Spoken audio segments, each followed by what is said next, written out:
नमस्कार, मी प्रमिला जांभे। तर ही इडलीचं पीठ आहे। तर इडलीच्या पिठापासून इडलीच कशाला, तर लहान मुलांसाठी आपण काहीतरी नवीन खायला आज बनवूया। तर इडलीचं पीठ आहे, छान असं फुगलेलं आहे। थोडंसं मी कांदा घेतलेला आहे, टमाटर आहे, शिमला मिरची आहे, कोथिंबीर आहे आणि थोडंसं गाजर घेतलेलं आहे।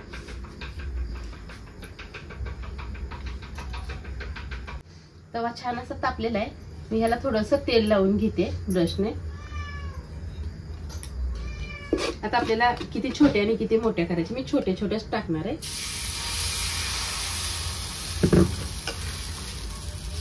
तर ह्याच्यावरच मी बघा 1-2 शिमला मिरची, 1-2 टमाटे, 2 गाजरचे तुकडे, 1-2 कांद्याचे तुकडे आणि थोडीशी कोथिंबीर टाकून घेतली।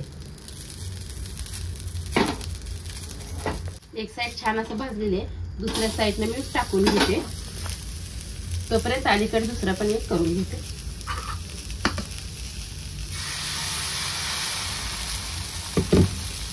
त्याच्यावर पण तसंच आपल्याला कांदा टमाटर सगळं टाकून घ्यायचं आहे।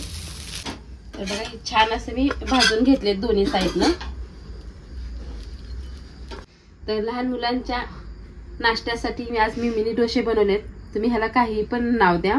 आणि ओल्या नारळाची चटणी केली, त्याचा पण व्हिडिओ मी टाकलेला आहे। तर तुम्ही अशा प्रकारे करून द्या आणि माझा व्हिडिओ आवडला तर नक्कीच लाईक करा, सबस्क्राईब करा। फेसबुकवर बघत असाल तर फॉलो करा।